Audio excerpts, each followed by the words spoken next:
বর্তমান সরকারও করব কাজ, গড়ব দেশ, সবার আগে বাংলাদেশ।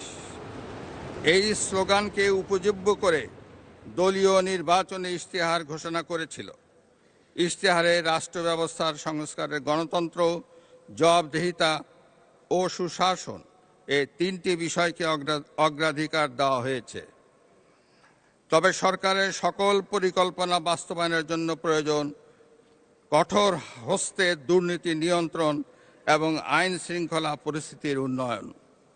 এই দুইটি বিষয় নিয়ন্ত্রণে বর্তমান সরকার দৃঢ়তার সঙ্গে কাজ করছে। দেশে দুর্নীতি নিয়ন্ত্রণে বিএনপি সরকারের ট্র্যাক রেকর্ড রয়েছে। তৎকালীন আওয়ামী লীগ সরকারের বাংলাদেশকে দুর্নীতিতে চ্যাম্পিয়ন বানিয়ে 2001 সালের জুন মাসে ক্ষমতা থেকে বিদায় নিয়েছিল।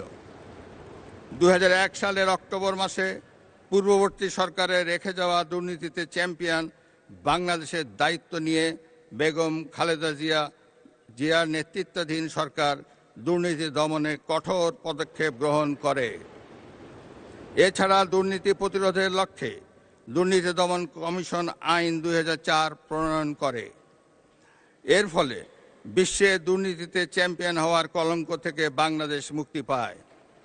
2006 সালের অক্টোবর মাসে বিএনপি যখন রাষ্ট্র ক্ষমতা থেকে বিদায় নেয়, তার অনেক আগেই বিশ্বে দুর্নীতিতে চ্যাম্পিয়নের কলঙ্ক থেকে মুক্ত হয়ে বাংলাদেশ এশিয়ার ইমার্জিং টাইগার হিসাবে স্বীকৃতি পায়। এবারও দুর্নীতি দমন এবং আইন শৃঙ্খলা নিয়ন্ত্রণই হবে বর্তমান সরকারের প্রথম এবং প্রধান অগ্রাধিকার।